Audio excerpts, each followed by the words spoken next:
Listen carefully, Trump, Macron, and every CIA operative. 3 minutes ago, I signed orders making Western intelligence activity punishable by death. 14 January 3rd, coup plotters await execution. Your officers and your Ivory Coast handlers. Your French spies expelled. Your Dutch NGO fronts are imprisoned. Your 3,000 civilians murdered in accidental bombings will be avenged. Any Western operative caught after 24 hours faces a firing squad. This is your final warning. Leave now or die on African soil. Let me tell you what happened. 3 minutes ago, orders were signed permanently terminating all Western intelligence cooperation with Burkina Faso, expelling remaining Western intelligence operatives embedded in diplomatic missions and NGOs. Let this be absolutely clear about what happened over the past 24 hours and what these measures mean for Western intelligence agencies that have operated on African soil for 65 years. Your era of operating freely on Burkina Bay territory ended when your coup conspirators were arrested on January 3rd. Your ability to recruit Burkina Bay officials as informants ended when their foreign intelligence contacts were exposed. Your networks built over decades are being systematically dismantled. Your operatives have been identified. Your local collaborators face prosecution for treason. These words speak for Burkina Faso's 22 million citizens who survived 65 years of Western intelligence interference that overthrew governments, that assassinated leaders, that financed rebel groups, that conducted drone strikes killing civilians, and that maintained Burkina Faso as subordinate client state serving Western interests rather than Burkina Bay prosperity. This position represents the alliance of Sahel states, Burkina Faso, Mali, and Niger, united in expelling Western intelligence agencies whose operations violated sovereignty and whose coup plots threatened independence. This stance represents every African who recognizes that Western intelligence cooperation was surveillance enabling Western control, manipulation preventing African independence, and subversion ensuring African governments served Western corporate interests rather than African peoples. Your intelligence operations weren't counter-terrorism partnerships, they were neo-colonial control mechanisms ensuring that any African leader who challenged Western resource extraction, who expelled Western military forces, who partnered with Russia or China, or who demanded fair compensation for African resources faced immediate Western response, including coup plots, assassination attempts, rebel group financing, economic sanctions, and diplomatic isolation. But your control mechanisms failed. Your coup attempt on January 3, 2026 failed completely because the conspiracy was detected, your operatives were arrested, your weapons were seized, and your planned attacks were prevented. Your decades of operating in shadows assuming Africans were too incompetent to detect sophisticated Western intelligence operations ended when Russian security cooperation provided training and technical capabilities enabling surveillance of your operatives, interception of your communications, tracking of your financial payments to conspirators, and identification of every element of your coup plot before execution. On January 4, 2026, Security Minister Mahamadou Sana publicly announced that Burkina Bay security services had detected and neutralized a major coup plot planned for execution on the night of January 3, 2026. Minister Sana revealed that the conspiracy involved 14 identified individuals, including former Special Forces commanders with access to weapons and combat training, military intelligence officers with knowledge of presidential security arrangements, and journalists who would broadcast coup announcements and legitimize the plotters as transitional government representing Burkina Bay people rather than as traitors conducting foreign-backed coup. The coup plot involved coordinated attacks designed to create chaos, enabling the conspirators to seize power before loyal forces could organize effective resistance. The plotters planned to attack the presidential palace using approximately 120 armed conspirators from multiple military units to assassinate government leadership and key ministers, preventing legitimate government from continuing to function, to seize national television and radio facilities broadcasting false claims of government collapse and announcing formation of transitional government, to secure Ouagadougou International Airport preventing reinforcements from arriving and enabling conspirators to flee if coup failed, and to attack telecommunications infrastructure disrupting government communications while maintaining conspirators' ability to coordinate their operations.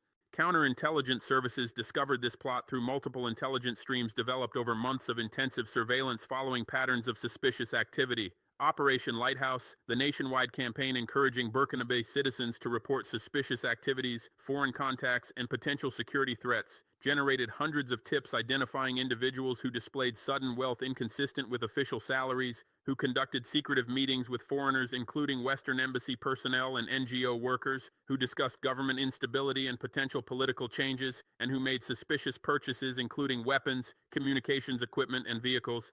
Security services investigated these reports, placed suspects under surveillance, monitored their communications, documented their meetings with foreign contacts, and tracked financial transactions revealing foreign payments. This comprehensive surveillance revealed the full scope of the coup conspiracy, including the identities of all 14 primary conspirators, the planned timing of their operation, the specific targets they intended to attack, the weapons they had stockpiled, and most critically, the foreign intelligence connections providing financing, intelligence, planning support, and promises of post-coup diplomatic recognition and financial assistance. Minister Sana stated explicitly in his January 4th announcement that the conspirators had ties with Western intelligence officials and that the plot was coordinated from neighboring Ivory Coast, where Western intelligence agencies maintain significant presence due to continued French military and diplomatic influence. This coordination from Ivory Coast enabled Western intelligence to plan and support the coup while maintaining some operational distance from Burkina Faso, assuming that if the coup failed or if Western involvement was discovered, the geographic separation would provide plausible deniability, claiming that any foreign nationals involved in Ivory Coast were not acting in Burkina Faso and therefore Western intelligence agencies bore no responsibility. But comprehensive evidence proving Western intelligence agency involvement exists, including intercepted communications between conspirators and Western intelligence officers, financial records documenting payments from Western sources totaling over $1.4 million to conspirators, surveillance documentation showing conspirators meeting with Western embassy personnel, and testimony from arrested conspirators detailing their recruitment, their instructions from foreign handlers, and their understanding that Western governments would provide immediate diplomatic recognition and financial support to their transitional government if the coup succeeded. The evidence is overwhelming and will be presented publicly during the trials of the arrested conspirators, exposing Western intelligence involvement in attempted overthrow of legitimate African government for the entire world to see. These trials will demonstrate that Western claims of supporting democracy and African sovereignty are complete lies, that Western intelligence agencies actively work to overthrow African governments that challenge Western control, and that Western partnerships with Africa are covers for neo-colonial domination enforced through coups whenever African leaders pursue policies serving African interests rather than Western corporate profits. The announcement 3 minutes ago declaring intelligence sovereignty and expelling Western intelligence operations represents the culmination of a systematic process beginning in September 2022 through establishing comprehensive counterintelligence operations identifying and neutralizing Western intelligence networks. The first major action expelling Western intelligence presence occurred in April 2024 when 3 French diplomats were declared persona non grata for subversive activities, including recruiting Burkinabe officials as informants, conducting unauthorized surveillance of government facilities, meeting with opposition figures plotting government overthrow, and collecting intelligence on Burkina Faso's military capabilities and political dynamics. These 3 diplomats operated under official diplomatic cover as political officers and economic counselors, but surveillance revealed they were DGSE officers conducting intelligence operations against Burkina Faso's government. Their expulsion sent clear signal to France that French intelligence operations were recognized and would not be tolerated as previous Burkinabe governments had accepted for decades. France protested, claiming the expulsions violated diplomatic norms and that the diplomats were merely conducting normal diplomatic functions. But normal diplomatic functions don't include recruiting government officials to betray their nation for foreign payments, don't include unauthorized surveillance of military installations, and don't include meeting with coup plotters to discuss overthrowing legitimate government. In late 2023, 4 French nationals were arrested and accused of being intelligence agents operating in Burkina Faso under various covers. These individuals claimed to be private businessmen, consultants, and NGO workers conducting legitimate commercial and humanitarian activities.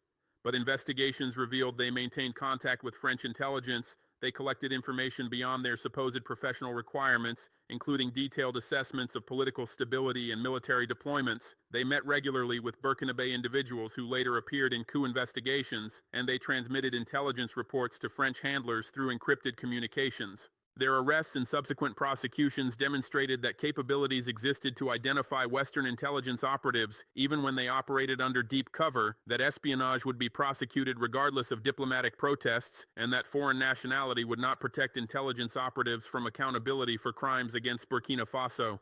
These prosecutions sent powerful deterrent signal to other Western intelligence operatives that Burkina Faso had fundamentally changed from compliant client state accepting Western espionage to sovereign nation defending its independence through prosecuting foreign spies. In August 2025, a senior UN official was expelled following publication of UN report critical of Burkina Faso's human rights record, including treatment of detainees and civilian casualties in counterterrorism operations. While the official public justification focused on the report's content, the actual reason for expulsion was intelligence indicating the official maintained inappropriate contacts with Western embassies, shared confidential UN assessments of Burkina Faso's political stability with Western intelligence agencies, and potentially coordinated report timing to maximize political pressure during period when Burkina Faso was negotiating major resource deals with Russia and China. This expulsion demonstrated willingness to confront international organizations when they serve Western intelligence purposes rather than their stated humanitarian and developmental mandates. UN presence in conflict zones provides perfect cover for intelligence operations because UN officials possess legitimate reasons to access sensitive information, to meet with government and opposition figures, to travel throughout the country, and to communicate frequently with foreign capitals. Western intelligence agencies systematically exploit UN access to conduct espionage under humanitarian cover, knowing that most governments hesitate to challenge UN presence due to dependence on UN humanitarian assistance and due to international pressure protecting UN operations. But sovereignty was defended even against international organizations serving Western interests. This expulsion triggered international criticism, claiming Burkina Faso was isolating itself and rejecting international humanitarian norms. But sovereignty means determining who operates on your territory regardless of international pressure, and genuine humanitarianism doesn't require espionage and intelligence sharing with Western powers pursuing regime change. In October 2025, staff members from Dutch NGO International Safety Organization, INSO, were arrested on charges of spying and treason. INSO officially provides security information to humanitarian organizations operating in conflict zones, collecting data on armed group activities, attack patterns, road conditions, and security incidents, enabling humanitarian workers to avoid dangerous areas. But investigation revealed INSO was collecting far more extensive intelligence than required for humanitarian security, including detailed assessments of Burkina Faso military deployments, mapping of government facilities, identification of government officials and their movements, and comprehensive reporting on political dynamics, including government stability and potential coup risks. Most damningly, evidence showed INSO shared collected intelligence not only with humanitarian organizations but also with Western embassies and with intelligence agencies in Netherlands, United States, and France. INSO's Security Information Database provided comprehensive mapping of Burkina Faso's entire territory, including infrastructure, military positions, government facilities, and population movements, precisely the intelligence that coup plotters would require to plan operations, and that Western intelligence agencies need to conduct operations including drone strikes, special forces raids, or supporting rebel groups. INSO's model represents sophisticated intelligence operation disguising espionage as humanitarian service. By officially serving humanitarian organizations, INSO gains access throughout conflict zones that would be denied to obvious intelligence services. By collecting security information, INSO obtains intelligence on military forces, government capabilities, and political dynamics far beyond humanitarian requirements. By sharing this intelligence with Western governments under guise of general security cooperation, INSO provides comprehensive intelligence enabling Western operations while maintaining humanitarian cover, preventing expulsion under normal diplomatic channels. But this operation was exposed, INSO staff were arrested, and they are being prosecuted publicly, revealing how Western intelligence agencies exploit humanitarian organizations for espionage. This prosecution sent clear warning to all NGOs operating in Burkina Faso that humanitarian cover will not protect intelligence operations, that capabilities exist to distinguish legitimate humanitarian work from espionage, and that intelligence operatives disguised as humanitarian workers will face prosecution with maximum penalties.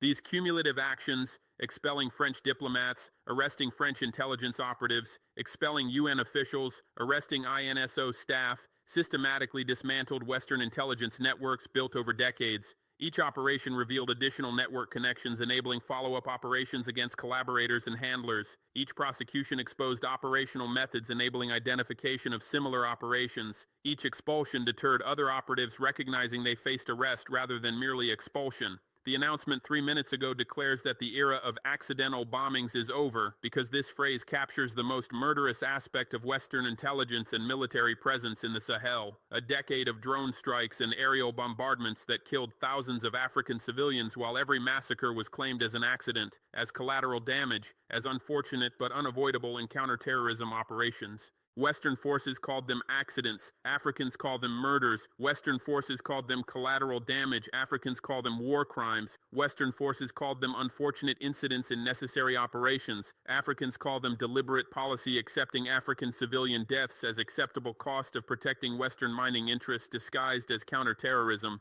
For 10 years, from 2013 when France launched Operation Serval through 2023 when French forces were expelled, Western military operations in Burkina Faso, Mali, and Niger conducted hundreds of airstrikes killing thousands of civilians. Every single time Western militaries issued identical statements, we conducted precision strike against terrorist target based on intelligence indicating imminent threat.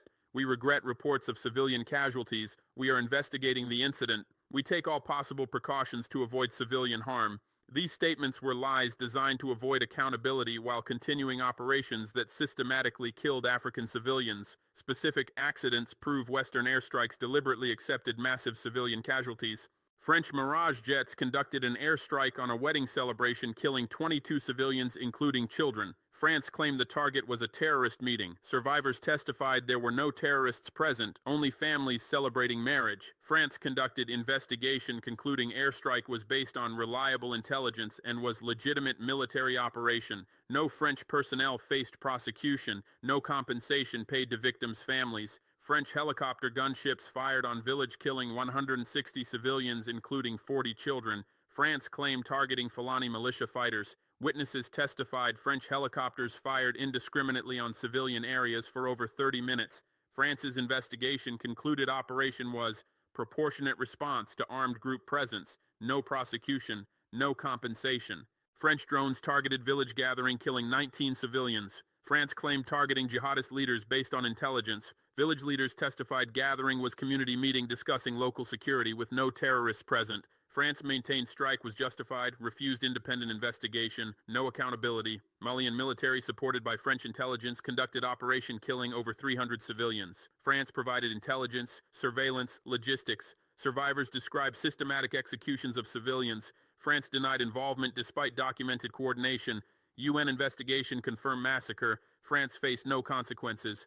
These aren't isolated accidents. These are systematic patterns where Western forces conducted strikes based on unreliable intelligence, where Western forces defined any military-age male in strike zones as legitimate target, where Western forces accepted high civilian casualty rates as acceptable costs, and where Western forces systematically refused accountability through denying independent investigations, through classifying evidence preventing scrutiny, through conducting internal investigations that always exonerated Western forces, and through diplomatic pressure preventing international prosecutions. The fundamental problem is that Western military operations in Africa never prioritize protecting African civilians. Operations prioritize protecting Western mining interests, maintaining Western military presence, and demonstrating Western power projection capabilities. African civilian casualties were irrelevant to mission success metrics measured purely by how many suspected terrorists were killed, how many operations were conducted, and how effectively Western forces maintained access to operational areas. Western drone operators sitting in air-conditioned facilities in Niger, Chad, or even Nevada conducted strikes in Burkina Faso based on pattern-of-life analysis that flagged anyone meeting in groups, anyone traveling in vehicles on certain roads, anyone possessing weapons in conflict zones as suspected terrorists subject to lethal targeting. These broad definitions meant that village meetings, wedding celebrations, funerals, market gatherings, farmers traveling to fields, herders moving livestock, and civilians carrying weapons for self-defense in areas with no government security all became legitimate targets in Western targeting methodology designed to maximize kill counts rather than to protect civilians. When Western strikes killed civilians, which was frequent because broad targeting definitions guaranteed civilian casualties, Western militaries implemented sophisticated denial and deflection strategies.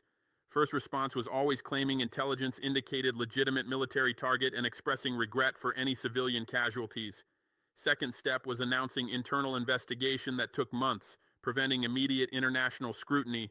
Third step was releasing investigation conclusions that almost always vindicated strike as legitimate based on available intelligence even when civilian casualties were massive.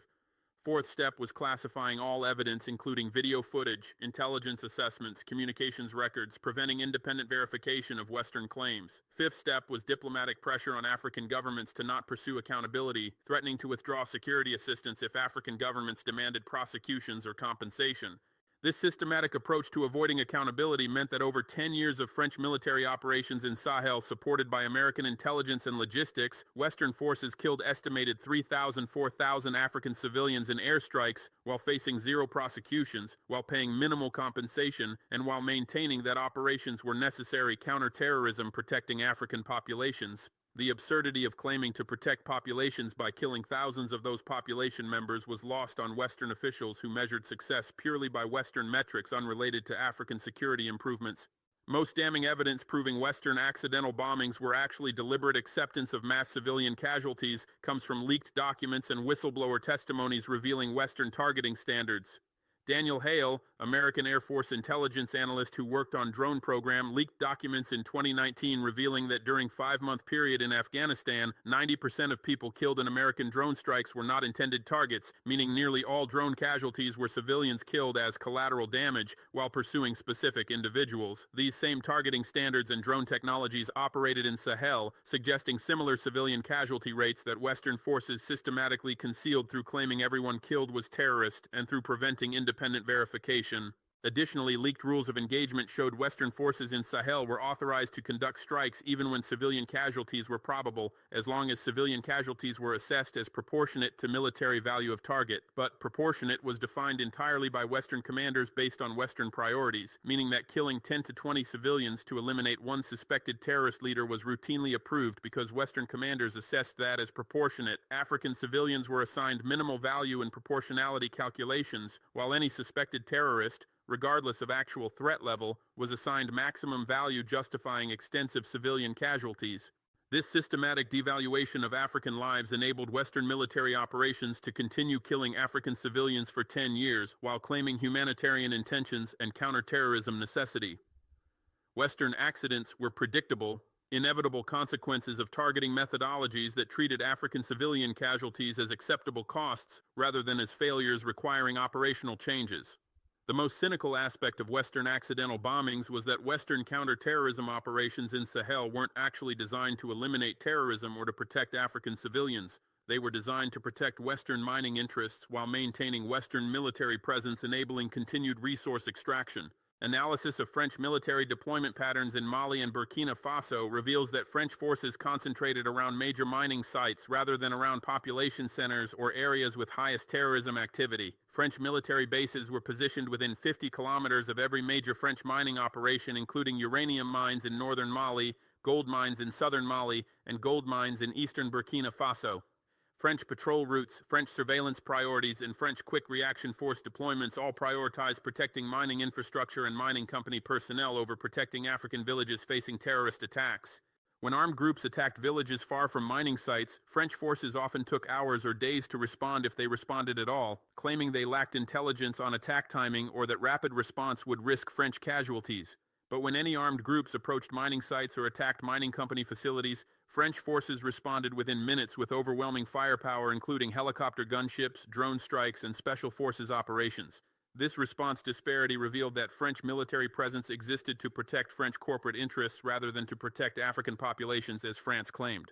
American military presence in Niger followed identical pattern. America built a $110 million drone base in Agadez, Niger, claiming it would enable counterterrorism operations protecting Nigerian civilians from armed groups. But analysis of American drone flight patterns revealed drones spent majority of flight time surveilling uranium mining regions in northern Niger rather than conducting counterterrorism reconnaissance in areas with highest terrorist activity. American surveillance protected French mining operations extracting Niger's uranium while Nigerian civilians faced armed group attacks without American support. This protection of mining interests explains why Western counterterrorism operations failed to reduce terrorism despite 10 years of operations costing billions of dollars and killing thousands of suspected terrorists.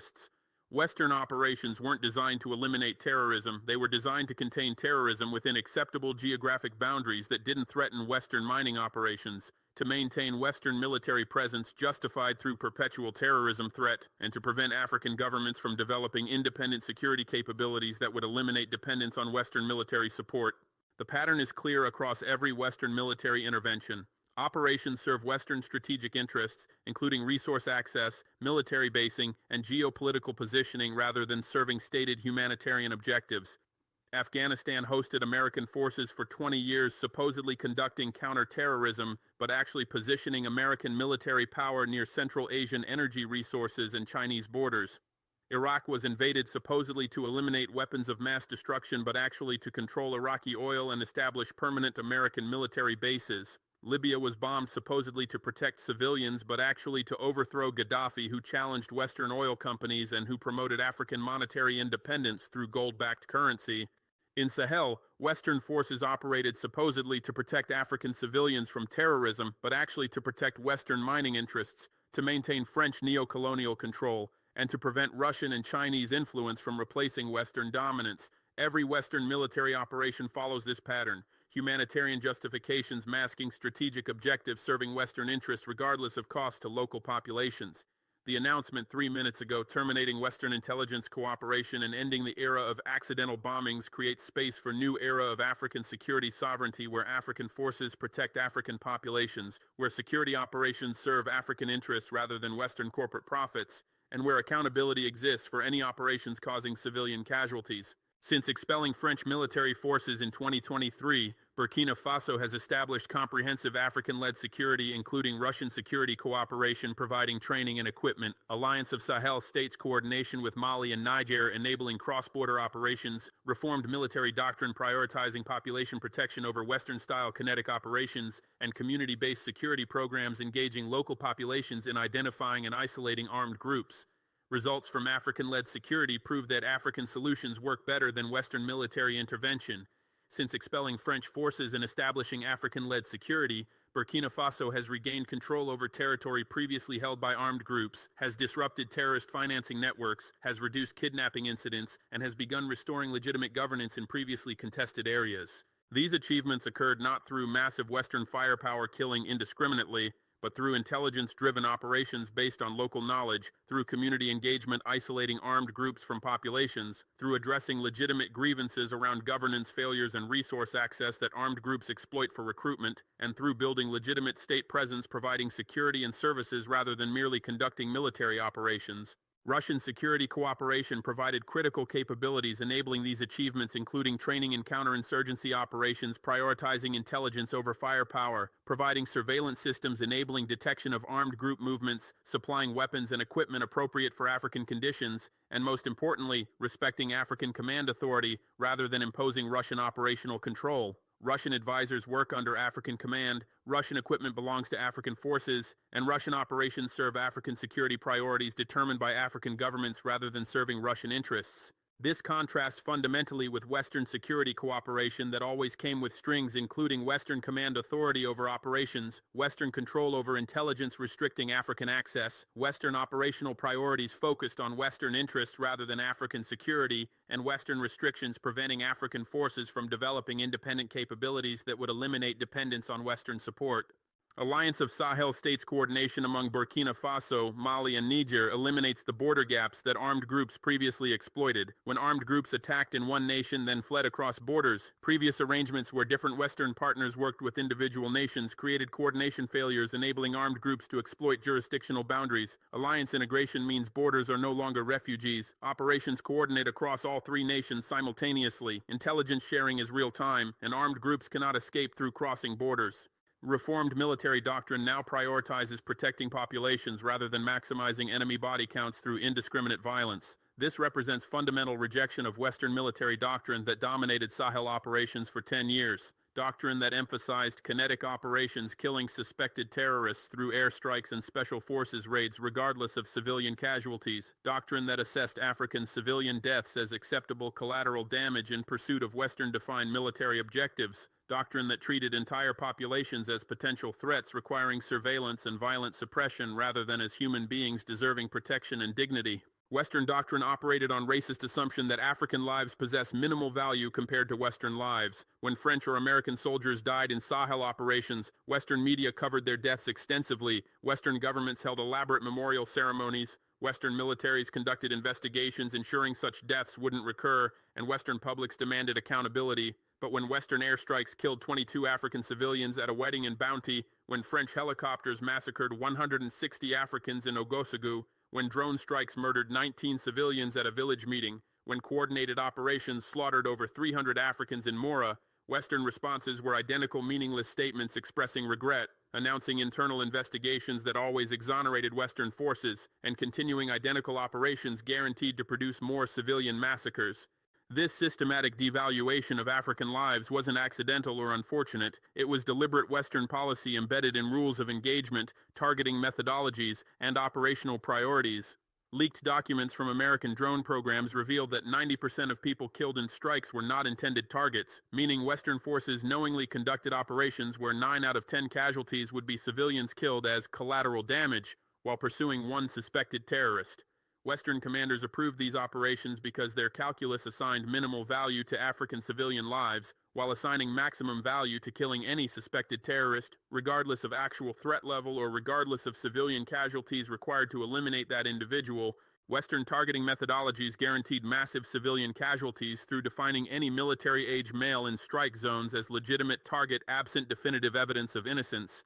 This burden shifting meant that African men, farmers, herders, merchants, anyone living in areas with armed group presence, were presumed to be terrorists, subject to lethal targeting unless they could prove innocence, a standard impossible to meet because Western drone operators thousands of kilometers away possess no mechanisms for distinguishing civilians from combatants beyond pattern-of-life analysis, flagging anyone who met in groups, traveled in vehicles, possessed weapons, or engaged in suspicious activities as defined by Western analysts who understood nothing about African rural life. These broad definitions meant that village meetings discussing community security became terrorist gatherings justifying strikes. Wedding celebrations with many men present became militant meetings justifying strikes. Funerals with armed mourners became weapons transfers justifying strikes. Market gatherings became logistical meetings justifying strikes. Farmers traveling together to fields became militant movements justifying strikes. Herders carrying weapons for protection became armed combatants justifying strikes. Every aspect of normal African rural life became potential target in Western targeting methodology designed to maximize kill counts rather than to distinguish civilians from combatants. African doctrine fundamentally rejects this racist, murderous approach. African military operations emphasize intelligence operations identifying specific armed group leaders and supporters through human intelligence networks, through community engagement, through surveillance of known suspects, and through patient investigation building comprehensive understanding of armed group structures, financing, recruitment, and operations.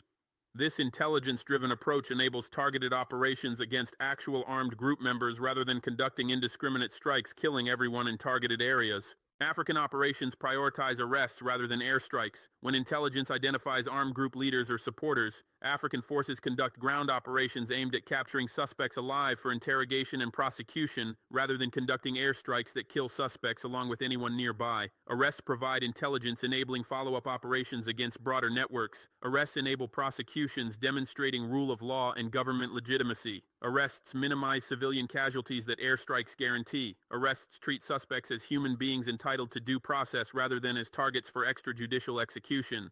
This approach requires more time, more planning, more risk to African soldiers than Western airstrike doctrine, where drone operators face zero personal risk conducting strikes from air-conditioned facilities. But this approach produces sustainable security because it builds legitimacy, because it minimizes grievances, because it demonstrates that security forces operate under rule of law rather than conducting lawless violence, and because it enables intelligence collection, improving future operations. African operations emphasize community engagement, providing intelligence and isolating armed groups from populations they depend on for shelter, food, information, and recruitment. Western operations treated entire communities as hostile populations potentially harboring terrorists, conducting aggressive patrols, detaining civilians for interrogation, searching homes without permission, and generally terrorizing populations through demonstrating overwhelming force.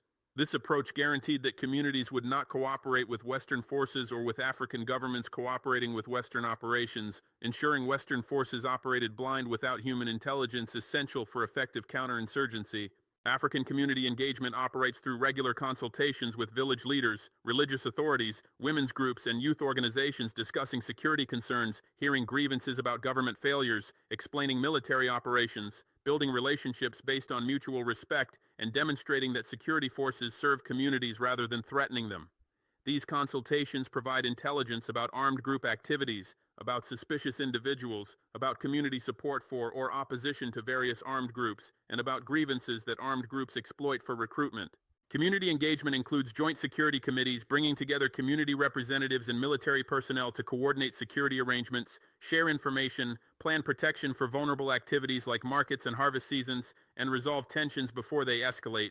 These committees demonstrate community ownership of security and partnership with government forces rather than viewing security as exclusively military responsibility imposed by external forces without community input. African operations address root causes including governance failures, economic marginalization, and resource conflicts that enable armed group recruitment. Western operations ignored root causes, focusing exclusively on military operations killing suspected terrorists without addressing why people joined armed groups, why communities tolerated or supported armed groups, and why governments failed to provide security, services, and justice that would give populations reasons to support legitimate authorities rather than armed groups. Governance failures across Sahel created power vacuums that armed groups filled. Rural populations suffered decades of government neglect with minimal state presence, few government services, no functioning justice systems, and resource extraction without development investment. This neglect meant that when armed groups established presence, they could provide services governments failed to deliver: dispute resolution, security from banditry, some form of governance however harsh, while extracting their own forms of taxation. African operations address governance deficits by establishing state presence in previously neglected areas through deploying administrators, judges, police, teachers, and healthcare workers, demonstrating that government provides services and justice rather than merely demanding taxes and loyalty. Economic marginalization creates desperation, enabling armed group recruitment. Young men facing unemployment, unable to afford marriage, excluded from economic opportunities naturally consider armed groups offering salaries, status, and purpose.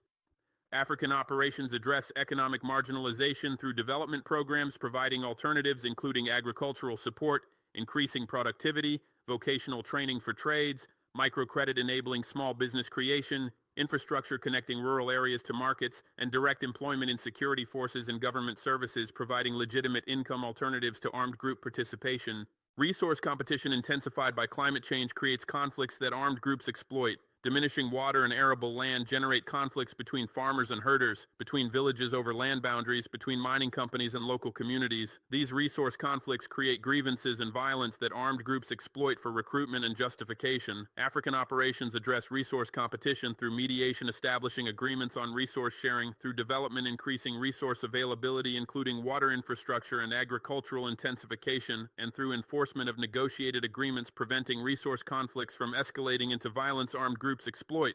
This population-centric approach produces sustainable security because it builds legitimate government authority through demonstrating that security forces protect civilians rather than endangering them, through treating communities as partners rather than as hostile populations requiring violent suppression, and through addressing grievances rather than merely suppressing violence without addressing underlying causes. When populations trust that security forces protect them, when populations see that government addresses their concerns, when populations have economic opportunities and access to justice, armed group recruitment becomes far more difficult, and armed group justifications for violence lose credibility. Community-based security programs train civilian defense volunteers providing local security in villages and neighborhoods. These volunteers know their communities intimately, can identify strangers and suspicious activities, provide first-level security enabling military forces to focus on larger threats, and demonstrate community ownership of security rather than viewing security as exclusively military responsibility. Training includes basic security procedures, coordination with military forces, legal frameworks governing citizen security roles, and human rights principles ensuring volunteers don't abuse authority. Community mobilization encourages populations to report armed group activities, suspicious individuals, weapons caches, and potential threats. Reporting mechanisms include confidential hotlines, regular meetings with security officials, and community security committees. Effective mobilization requires building trust so communities believe reports will be acted upon, that reporting won't expose them to retaliation, and that security forces will protect reporting communities. This trust develops gradually through demonstrating that security forces respond to community concerns, protect communities from retaliation, and operate transparently under rule of law rather than conducting arbitrary violence. Facilitating cooperation between communities and government forces involves regular communication, joint operations where community members guide security forces to armed group locations, shared planning of security operations minimizing disruption to community life, and accountability mechanisms enabling communities to report security force misconduct. This cooperation transforms security from purely military activity into partnership where communities and security forces work together toward shared security objectives. These comprehensive African-led security approaches achieve results that 10 years of Western military operations costing billions of dollars utterly failed to achieve. From 2013 through 2023, France deployed 5,100 military personnel to Sahel under Operation Barkhane, conducted thousands of airstrikes and ground operations, spent an estimated $1.2 billion annually on operations, killed thousands of suspected terrorists according to French military claims, and received extensive American intelligence and logistics support, including drone surveillance from American bases in Niger. Yet during this entire period, terrorism expanded rather than contracted. Armed groups increased from approximately 12 distinct organizations in 2013 to over 40 organizations by 2023. Territory controlled by armed groups expanded from roughly 15% of rural Sahel in 2013 to nearly 40% by 2023. Kidnapping incidents tripled from approximately 840 annually in 2013 to over 2,400 annually by 2022. Civilian casualties from terrorist attacks increased by 420% from 2013 to 2022. Displacement increased from 400,000 internally displaced persons in 2013 to over 3.2 million by 2023. Every metric demonstrates that Western military operations made security catastrophically worse rather than better. This wasn't failure of execution, this was an inevitable result of Western operational doctrine that prioritized killing suspected terrorists over protecting populations, that conducted indiscriminate violence, generating grievances and recruitment, that focused exclusively on military operations without addressing governance and development failures, and that actually served Western corporate interests protecting mining operations rather than serving African security improvements. Western operations actually made security worse through multiple mechanisms that were predictable and inevitable given Western operational priorities and methods. First, killing thousands of civilians through airstrikes generated massive grievances among survivors and communities witnessing massacres of their family members, friends, and neighbors. These grievances created powerful recruitment narratives for armed groups who could accurately claim that Western forces murdered African civilians, that African governments cooperating with Western forces enabled these murders, and that joining armed resistance was legitimate self-defense against Western aggression and African government collaboration with Western violence. Second, Western focus on kinetic operations without addressing governance failures meant that even when Western forces killed armed group members or temporarily cleared armed groups from areas, the underlying conditions enabling armed group recruitment and operation remained unchanged. Government still provided no services, no security, no justice. Economic opportunities remained absent, resource conflicts remained unresolved, governance vacuums remained unfilled. So armed groups quickly reconstituted, recruited new members from the same desperate populations, and re-established control over the same territories Western forces had temporarily cleared at great cost in resources and civilian lives. Third, Western operations prioritized protecting Western corporate mining interests rather than protecting African populations, meaning that security improvements occurred only around mining sites while vast rural areas with no mining value remained insecure or became more insecure as armed groups displaced by Western operations around mining sites relocated to unprotected rural areas. This created a perverse situation where Western military presence actually increased insecurity for majority of African populations living far from mining sites while protecting the small minority of territory containing resources Western corporations extracted. Fourth, Western operations were designed to create permanent dependence rather than to develop African capabilities that would enable African forces to eventually operate independently without Western support. Western forces conducted operations under Western command with minimal African involvement. Western forces controlled intelligence, preventing African access to information about operations in African territory. Western forces restricted technology transfer and training that would enable Africans to develop independent capabilities, and Western forces structured security relationships to ensure African governments remained perpetually dependent on Western intelligence, logistics, and operational support. This dependence served Western strategic interests by ensuring African governments could never pursue independent foreign policies or resource policies that might threaten Western interests, because challenging Western interests would mean losing Western security support that African governments depended on. This dependency relationship was the actual objective of Western military presence, not eliminating terrorism, not protecting African populations, but maintaining Western control over African governments and African resources through creating military dependence, preventing African independence. 3 minutes ago, orders were signed permanently expelling Western intelligence agencies, terminating all cooperation agreements, revoking all operational permissions, declaring Western intelligence activities illegal espionage subject to capital punishment, and ending forever the era of Western-conducted accidental bombings that killed thousands of African civilians while serving Western corporate interests disguised as counterterrorism. Hear this clearly, Trump. Hear this clearly, Macron. Hear this clearly, Starmer. Hear this clearly to every CIA station chief, every DGSE operative, every MI6 case officer operating on African soil. You have 24 hours to leave Burkina Bay territory. After 24 hours, any Western intelligence operative discovered operating in Burkina Faso will be arrested, prosecuted for espionage, and executed by firing squad. This is not diplomatic posturing. This is not negotiating position. This is final ultimatum based on clear legal authority and absolute determination. The legal framework is established. Executive orders signed 3 minutes ago make Western intelligence activity a capital crime under Burkina Bay law. Espionage against Burkina Faso by foreign intelligence services constitutes treason against the Burkina Bay state and against the African people.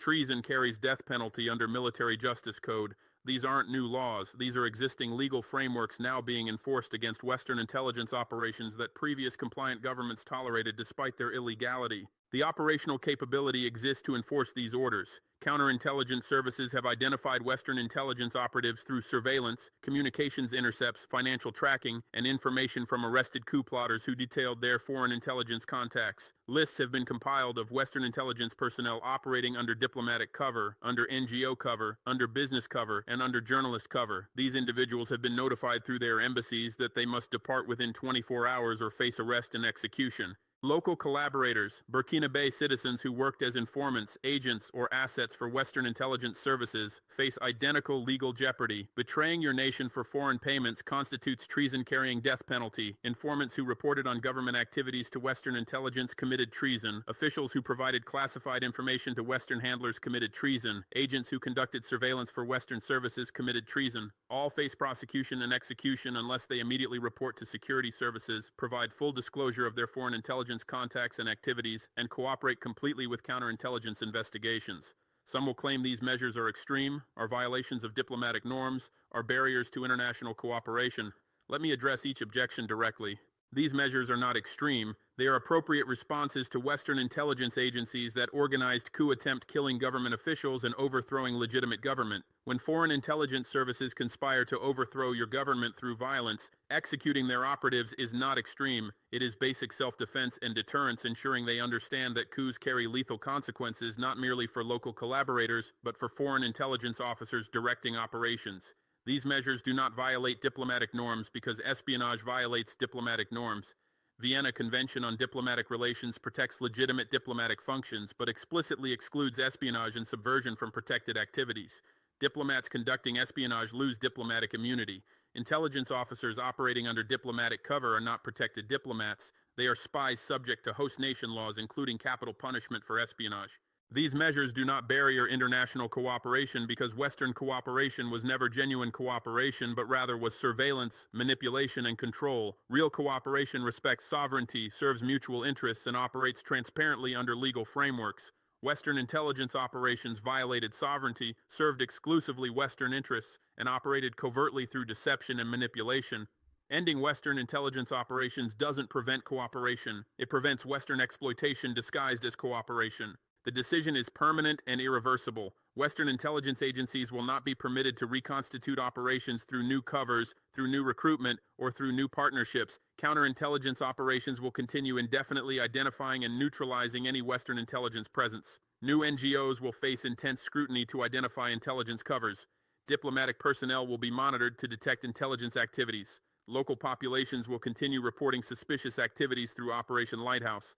Financial systems will track payments suggesting foreign intelligence recruitment. Communications will be monitored for intelligence-related contacts. Technology systems will block Western surveillance capabilities. This comprehensive counterintelligence approach ensures Western intelligence cannot rebuild destroyed networks. Previous African governments assumed that expelling few intelligence operatives would address intelligence threats while allowing Western intelligence agencies to continue some operations or to rebuild networks over time. But half measures fail because Western intelligence agencies possess vast resources, sophisticated methodologies, and centuries of experience reconstituting networks after temporary setbacks.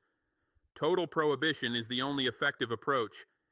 Western intelligence agencies must understand that any presence, any operations, any recruitment, any activities will result in arrest and execution of operatives and prosecution of collaborators. This zero-tolerance policy creates deterrence, preventing Western intelligence from attempting to reconstitute operations because costs, execution of operatives, far exceed any intelligence benefits. Western military forces will not be welcome back regardless of terrorism threats or security challenges. The standard Western response to African security problems is offering military intervention, supposedly helping African governments address threats they cannot manage independently. This offer is trap designed to restore Western military presence, enabling intelligence operations, enabling surveillance of African governments, enabling protection of Western corporate interests, and enabling coup operations if African governments later challenge Western control.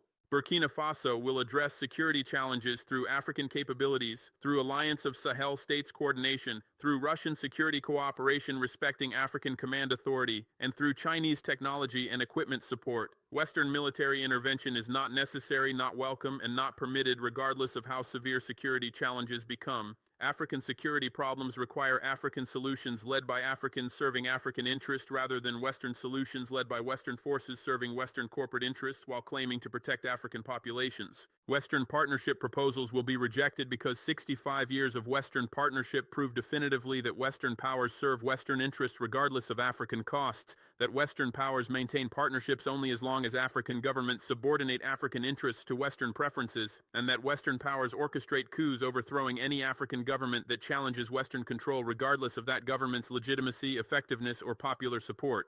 True partnership requires equality, mutual respect, shared interests, and genuine cooperation. Western relationships with Africa possess none of these characteristics. Western nations treat African nations as subordinate entities requiring Western guidance, Western resources, and Western military presence to function.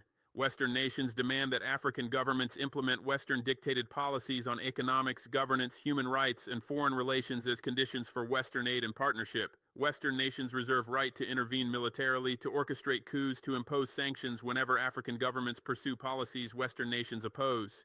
These aren't partnerships, these are neo-colonial control relationships maintaining Western dominance through economic dependence, military intervention, and intelligence operations. Burkina Faso rejects these relationships completely and permanently. Future relationships with any nations, Western or non-Western, will be based on mutual respect, sovereign equality, shared interests, and genuine cooperation, or those relationships will not exist. The failed coup attempt on January 3, 2026 proved definitively that Western intelligence agencies remain committed to overthrowing any African government that challenges Western control, that Western intelligence will use violence including assassination to eliminate African leaders defending African sovereignty, and that Western intelligence views African independence as existential threat requiring elimination through any means necessary including murder. Your conspirators were arrested before they could execute their plot. 14 primary conspirators are in custody facing prosecution for treason, for conspiracy to overthrow constitutional government, for conspiracy to commit murder, for accepting foreign payments to conduct espionage and subversion, and for weapons violations.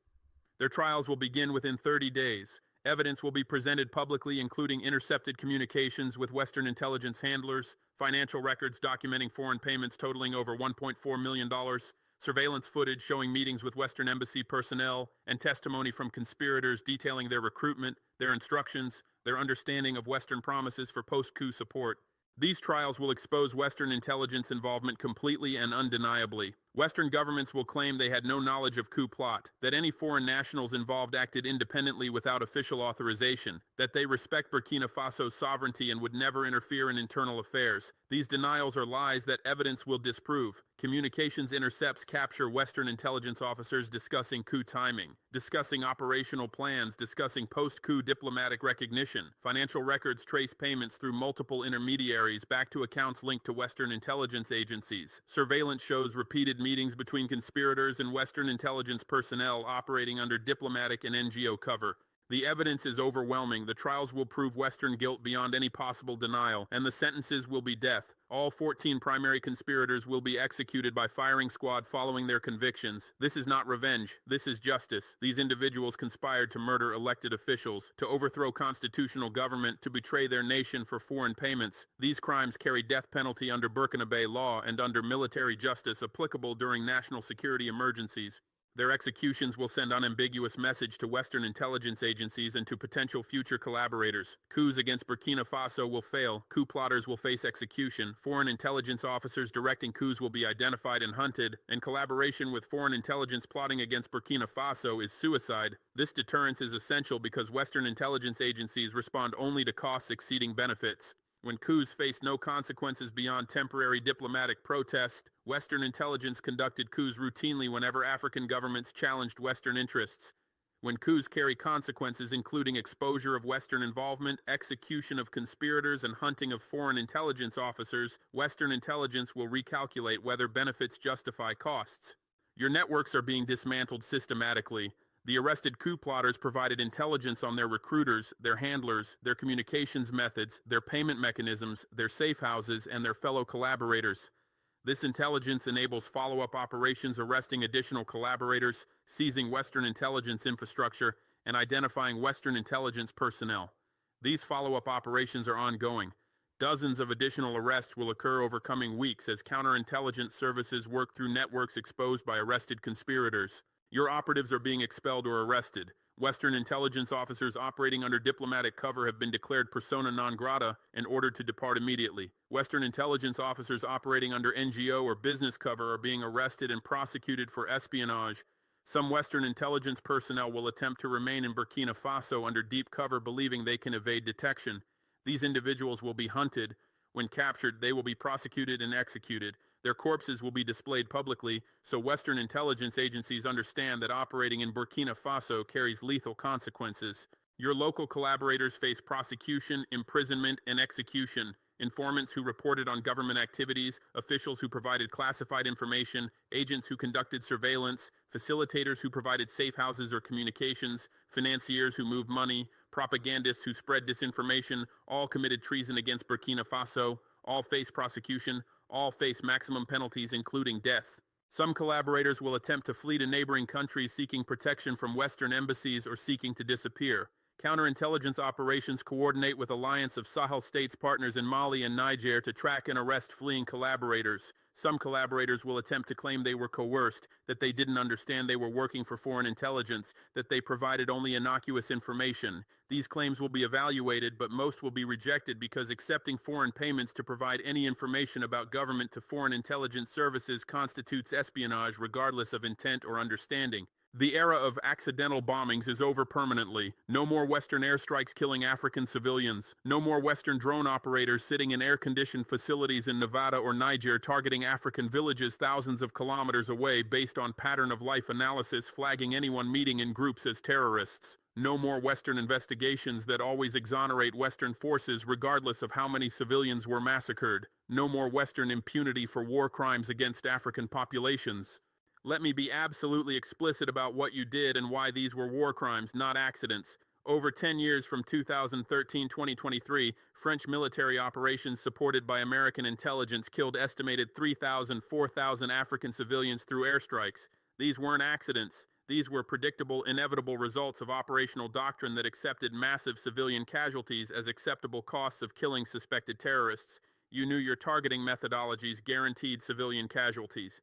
Leaked documents prove American drone programs killed 90% unintended targets during operations, meaning 9 civilians died for every one suspected terrorist killed. You applied these same methodologies in Sahel, meaning you knowingly conducted operations where vast majority of casualties would be African civilians rather than terrorists. You defined entire populations as legitimate targets. Your rules of engagement classified any military-age male in strike zones as combatant unless definitive evidence proved innocence, burden that couldn't possibly be met by drone operators thousands of kilometers away. This meant African farmers, herders, merchants, students, teachers, anyone living in conflict zones became legitimate targets, subject to lethal strikes based solely on their presence and their gender. You conducted strikes knowing civilian casualties were probable. Your proportionality calculations routinely approved strikes killing 10-20 civilians to eliminate one suspected terrorist because you assessed that as proportionate. But proportionality requires balancing military advantage against civilian harm. You assigned minimal value to African civilian lives while assigning maximum value to killing any suspected terrorist regardless of actual threat level, guaranteeing approvals for strikes killing massive civilian numbers. You systematically concealed civilian casualties. When strikes killed dozens of civilians, you claimed everyone killed was terrorist. When survivors testified massacres targeted civilians, you dismissed testimony as enemy propaganda. When journalists attempted to investigate, you denied access and classified all evidence. When human rights organizations documented civilian casualties, you attacked their credibility. This systematic concealment prevented accountability while enabling continued operations guaranteed to massacre more civilians.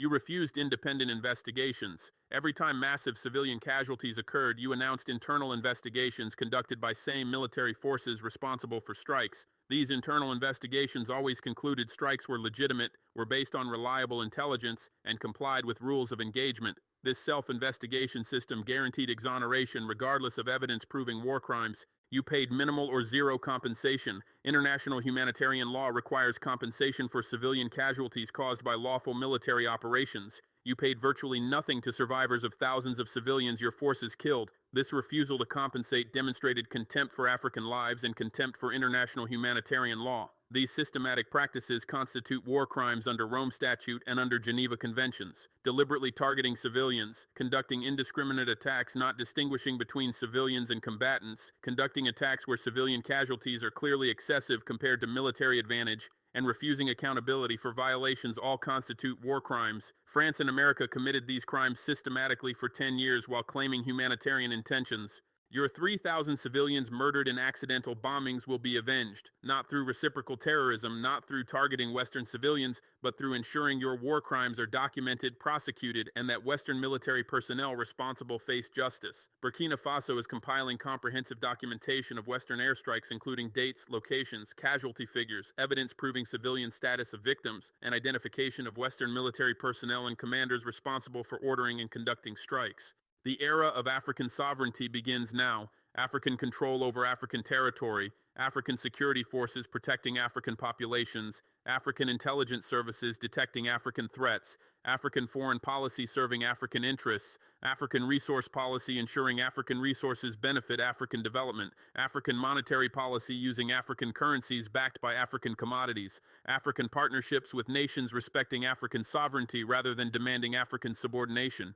Your intelligence operations are expelled. Every operative, every network, every operation, every asset, expelled or arrested or executed. Your military intervention is rejected. Every base, every operation, every partnership, every training program, terminated permanently. Your control is finished. Every dependency you created, every leverage you maintained, every threat you deployed, neutralized through African capabilities, through alliance coordination, through Russian security guarantees, through Chinese economic alternatives. Africa determines African security policy independent of Western preferences or Western threats. Africa controls African territory, excluding any Western military or intelligence presence regardless of Western demands or Western justifications. Africa serves African interests through policies benefiting African development regardless of whether those policies conflict with Western corporate profits or Western strategic objectives. Your era ended 3 minutes ago when those orders were signed expelling Western intelligence, terminating Western military cooperation, and establishing African sovereignty as absolute and non-negotiable. Africa's future begins now, future of independence, of dignity,